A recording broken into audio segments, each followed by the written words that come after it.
Hi everyone, thank you so much for being here today. My name is Sejal Naik, and I just wanted to start this off with a question. How many of you grew up watching TV shows? Yeah, basically all of you, myself included. And then I want to call on a few of you, but what were some of your favorite childhood TV shows to watch while growing up? And you can just raise your hand. Yeah. Phineas and Ferb. That's a good one. And I'll take one more. That's it. Caillou. I love that one too. Now, with all these TV shows, such as these iconic ones that you had mentioned, there are advertisements which are seamlessly integrated with the intention of influencing the viewer to purchase the product. But in order to do so, marketers have to implement effective marketing tactics in order to appeal to the attention and desire of the viewer. So this is what leads me to the topic of my thesis today, in which I'll be discussing the relationship between marketing and the consumer and diving into children's advertisements, specifically within Nickelodeon and Nick Jr. So just as a brief overview of what we'll be going over today, first will be an introduction of my topic and why I chose it, then my research questions, a look into the current research which has been done as a literature review, my hypotheses, my data collection and the methods I followed, an analysis of my data, and then my discussion of my insights. So, as we all know, marketing has a pivotal impact on the community, affecting the purchasing habits of a wide variety of age groups. And children specifically, given their high purchasing power, meaning that the influence that they have over their parents or their friends in encouraging them to purchase products, they have grown in interest within the marketing field for this reason. And additionally, with the rise of digital interactive technologies like streaming services or gaming websites, this has created a direct pathway and a direct channel to advertise towards students and children, and has created this whole sort of world of just children and children's products. But as we all know with children, one day they're into one thing and the next day they're on to the next. And because of this constant shift in their preferences in terms of food, toys, fashion, or really any interest, marketers need to implement effective marketing strategy in order to cater to this shift. And one such tactic that they use is emotional appeal. So this leads me to my research questions for my thesis, which are, what role does emotional appeal play in advertising within programs on children's networks? And how does the product category and time of day affect the types of advertisements which are shown? And in this case, the product categories that I'm focusing on are food, toy, and travel ads. So now moving on to the literature review. So since the media space for children and their interests has continued to increase, marketers have begun investing time and energy in order to create effective advertisements to saturate this new market. But in order to do this, not only should the attention of the audience be attained, but they should also be encouraged to feel a certain way. And in order to do this, there are two main appeals that marketers use, which is rational appeal and emotional appeal. So like the name states, rational appeal appeals to one's logic and reasoning, or their ration. And so this would include anything like the product's price, their popularity, how it's promoted, the features, and how it intertwines with their lifestyle. Now, on the other hand, the more influential appeal, one that marketers tend to gravitate towards generally, is the emotional appeal. And this is where the very psychology of the viewer is targeted. So in this case, emotions like love, happiness, nostalgia, humor, pride, anything like that are ways in which they would influence the viewer to purchase the product. And because of this, it so happens that emotion can end up preceding the knowledge that one has over the product. So in this case, someone's feeling and the relationship that they feel with the product that's being advertised can supersede the knowledge that they have of its price or its actual compatibility within their lifestyle. So just to go over some key takeaways, marketers would like to focus on their brand in ways in which they can differentiate their product from competitors. Their aim is to capture the attention of these young individuals while they were young in order to build brand loyalty and work with them through the customer and product lifestyle. And lastly, the viewer should feel a certain way towards the product as well. So now moving on to my hypotheses. My first hypothesis is that the advertisement product category and the network are related. And the reason I think this is because since I'm going into two networks of Nick Jr. and Nickelodeon, they have a variety of age groups, with Nick Jr. having a slightly younger age range in comparison to Nickelodeon. So So because of that, I think that the products that are advertised would cater to these age ranges. My second hypothesis is that the network and emotional appeal used in the advertisement are related. And this is because since the networks have different age groups, then the emotions which would resonate with those viewers would differ between the two. My third hypothesis is that the emotional appeal used and the time the ad was played are related. And this is because people tend to go through different moods as they go throughout the day. In the morning time, children might be thinking about breakfast or food and they're hungry, so the ads might be appealing to that emotion. Whereas later on in the day, children are thinking about playing outside or playing with toys, and the ads would appeal to that emotion instead. My fourth hypothesis is that the advertisement product category and emotional appeal are related, and this is because different products have different modes and different purposes. So they would have ads which appeal to those emotions to fulfill their purpose. And my last hypothesis is that the advertisement product category and TV show are related. And this is because different TV shows have different audiences, so they would present ads that cater to those audiences' interests. So now moving on to my methodology. So my role as a researcher was to collect data through Paramount Plus, and I chose 6 specific TV shows to watch, 4 of which were from Nickelodeon, 2 from Nick Jr. The 2 from Nick Jr. were Peppa Pig and Paw Patrol, and then the 4 from Nickelodeon were SpongeBob, The Rugrats, The Fairly OddParents, and The Loud House. I'm sure all of you have heard of at least some of these, if not all. And then when I was collecting my data, I made a matrix on Excel and I watched the shows. And anytime an ad would pop up, I would record the following criteria. So I'd record the company, product of the ad, the time the ad was played, the content theme or topic, and then any emotional appeal or appeals that I felt like were being evoked within the ad.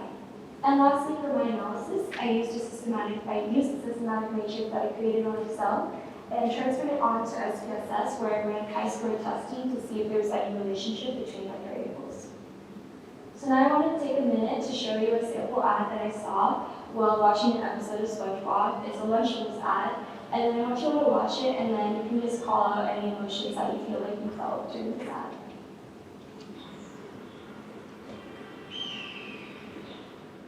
What is it? Pretzels. It's pretzels! Pretzels? It's pretzels!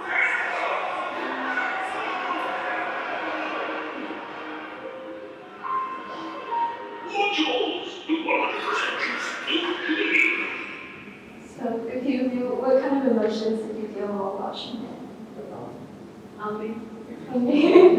So you would feel like excitement, kind of seeing the pretzels, or like awe that it was built, the horse was built out of pretzels. So that's kind of what I would do whenever I would record my data. I would watch the ad and see what emotions I felt. So now moving on to my analysis. So for hypothesis 1, I found out that network and product category are related. So if you take a closer look here, you'll see that the Nickelodeon ads focused on food and toys, while the Nick Jr. ads focused on travel. So in this case, hypothesis 1 is supported. Now for hypothesis 2, I found that network and emotional appeal are not related. So this means that there is no connection between the network and the emotions that the ads on that network had. So hypothesis 2 is not supported. For hypothesis 3, I found that emotional appeal and time are also not related. So this means that the time of day did not have any correlation with the emotions that were evoked within the ads that were played during that time. So hypothesis 3 is not supported. For hypothesis 4, I found that product category and emotional appeal are in fact related. So if you take a closer look here, you'll see that food evokes the emotions of trust and surprise, toys evoke the emotion of anticipation, and travel evoke the emotions of joy and awe. So in this case, hypothesis 4 is supported. And lastly, for hypothesis 5, I found that product category and TV show are related. So looking again, you'll see that all the Nickelodeon shows targeted food and toy ads, while all the Nick Jr. shows targeted travel ads. So hypothesis 5 is supported. So now to go more in depth into my findings. As I mentioned, Nickelodeon focused on toy and food ads, while Nick Jr. focused on travel. So the first thought that came to my mind upon seeing this data is the role of parent supervision within these networks. So as you all know, as I mentioned before, Nick Jr. has a slightly younger audience than Nickelodeon. And so this brought to my attention that, let's say a child is watching a show like Paw Patrol, and their parent is watching it with them, and suddenly an ad for a family cruise comes up. Not only is this ad appealing to the child, like, wow, this is some adventure that I can go on, but it's appealing for the parent as well. Wow, this is a fun family excursion for all of us to enjoy. So that's the way that I interpreted that data. Now second, for the emotions, food and toy ads targeted the emotions of trust, surprise, and anticipation, while travel ads targeted joy and awe. So going back to this idea of a family vacation on a cruise, there's the joy of being surrounded by your family and your friends, and there's the awe of seeing new sights and having new experiences. On the other hand, for food and toy ads, let's think of the classic example of the McDonald's Happy Meal, where there's the trust, this food is reliable, something you can always go to when you're in a time crunch, but there's that surprise and that anticipation factor. Wow, what Happy Meal toy am I going to get? It's always a mystery, it's something that you can constantly collect, and it's always changing. So these are more experience-oriented. But now, naturally, with any finding, there is the other side of a little bit of controversy, especially in the sense of children in this case. So although it's really insightful to see how much of a science and how much of a tactic there is behind marketing and advertising, it was also a little bit scary and daunting to see how much and how integrated it is within our daily lives. So when focusing on children, it's really important to remain mindful when crafting your advertisements, especially because they have an underdeveloped cognitive ability. This means that they can be oblivious to the ulterior motives of advertising. They don't know what right is from wrong, what a want is from a desire, and what they really need versus what they just want to have. And so this means that they're just accepting messages without questioning them. So to end this off, I leave you all with the idea that the next time that you're watching a show, your friends or family are watching a show, or someone local is watching something, and you see an ad pop up, pay close attention to see what emotional appeals are they using, or what are you feeling while you're watching that ad, and whether or not it's effective. Do you feel like you want to buy that product, or do you not? Thank you.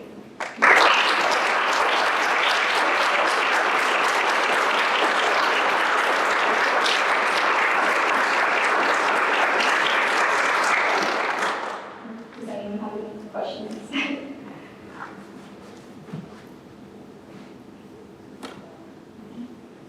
Oh, yeah. So how many episodes did you watch of the show? I watched about I would say 6 to 8 episodes of each show. Thank you for your service. Yeah. Yeah. If you're to kind of do this again, but with let's say looking from an older perspective, like social media, do you think that you kind of see the same thing, or obviously it's different?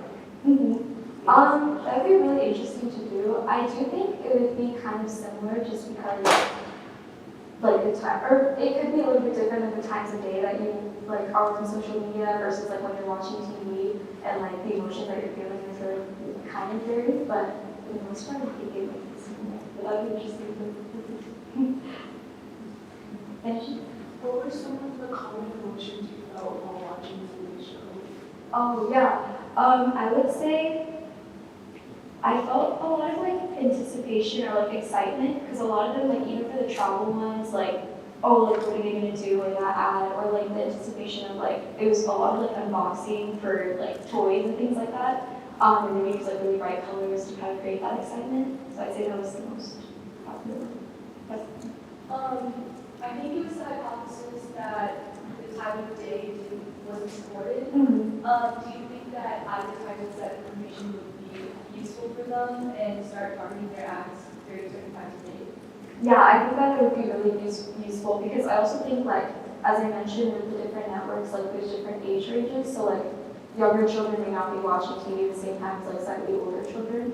So that would be really beneficial for them to know, so they can target the ads in that way.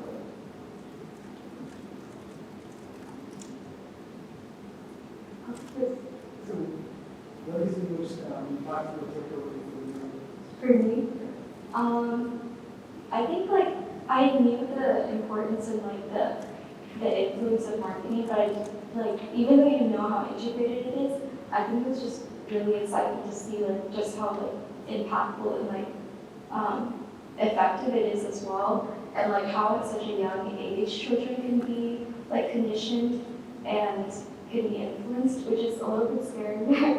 But since we learned so much about the brain, like how it's still developing, so I think that was really interesting. What gave you the idea to do this study? To do this, I was learning a lot about.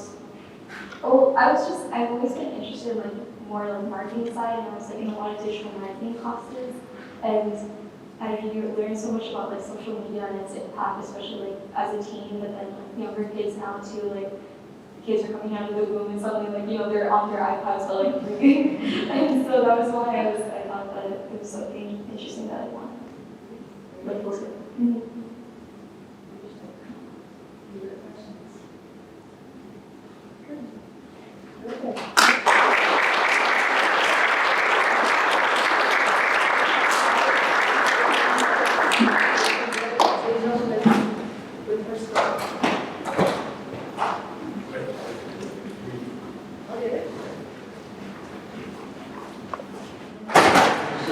And I hope you all enjoyed the presentation. Having Sejal here as a student has been a great pleasure. Getting asked to go to business school. We've had a real joy having in our classes.